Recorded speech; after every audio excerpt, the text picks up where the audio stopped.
जय माता दी साथियों।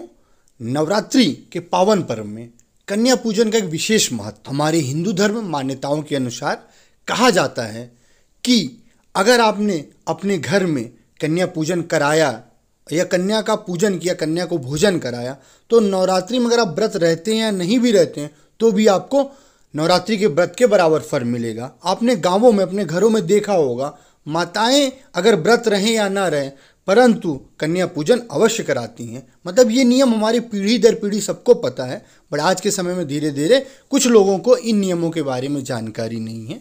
तो चलिए अब आज के वीडियो में हम जानते हैं कि हमें कन्या पूजन कब कराना है, कन्या पूजन में किस उम्र की कन्याओं को बुलाना है और कन्या पूजन में हमें किन बातों की सावधानियां रखनी है। कन्या पूजन में हम गलती से क्या वस्तु ना खिलाएं। अगर गलती से भी कन्याओं को हमें वस्तु खिला देते हैं तो माता हमसे रुष्ट हो जाती हैं और हमारे घर से चली जाती है, हमें बहुत हानि की प्राप्ति होती है। तो चलिए आगे वीडियो को शुरू करते हैं। अगर आपने हमारे चैनल में को अभी तक सब्सक्राइब नहीं किया है तो कृपया हमारे चैनल को सब्सक्राइब करें। जय माता दी। के दौरान कन्या पूजन का बहुत ही विशेष महत्व है। कन्या पूजन खास तौर पर अष्टमी और नवमी तिथि को किया जाता है। मान्यता है कि कन्या माँ दुर्गा का स्वरूप होती है, ऐसे में माँ दुर्गा को प्रसन्न करने के लिए कन्या पूजन किया जाता है। कन्या पूजन के दौरान कन्याओं को तरह तरह के पकवान बनाकर इज्जत सम्मान के साथ भोजन कराया जाता है। कुछ लोग जाने अनजाने में कुछ गलतियां कर बैठते हैं तो माँ दुर्गा हमें आशीर्वाद की जगह श्राप भी दे सकती हैं। सबसे पहले जानते हैं कन्या पूजन की क्या विधि है। कन्या पूजन अष्टमी और नवमी दोनों दिन किया जा सकता है।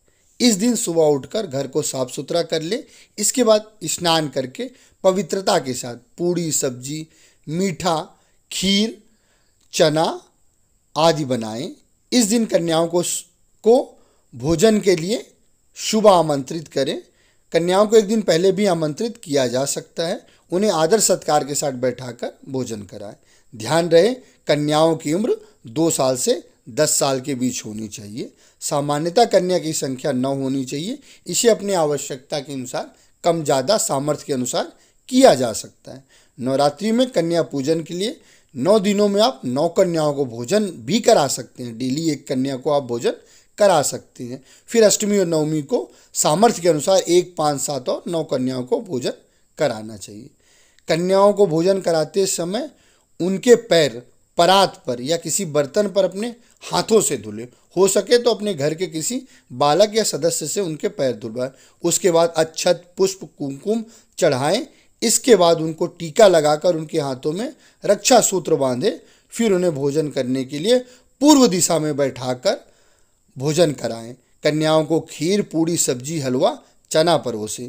इस बात का खास ध्यान रखें कि कन्याओं को खाने के लिए जबरदस्ती नहीं करनी चाहिए। वो जितना खा सके उन्हें आदरपूर्वक खाने देना चाहिए। अंत में भोजन के बाद कन्याओं को हाथ धुलाकर उन्हें पैर छूकर उनका आशीर्वाद लेना चाहिए और द्वार तक उन्हें ससम्मान भेजना चाहिए। उपहार में आप कन्याओं को कुछ गिफ्ट या नगद पैसे भी दे सकते हैं। कन्या पूजन के दौरान हमें कुछ गलतियां नहीं करनी चाहिए, जैसे कन्याओं का गलती से भी अपमान नहीं करना चाहिए। कन्याओं को खिलाने के लिए बनने वाले भोजन में लहसुन प्याज का बिल्कुल भी प्रयोग नहीं करना चाहिए।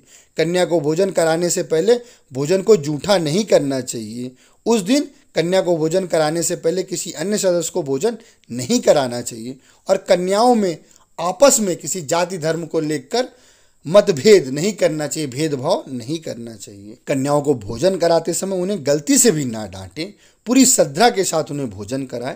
कन्याओं को इस दिन भूलकर भी बासी भोजन ना कराएं।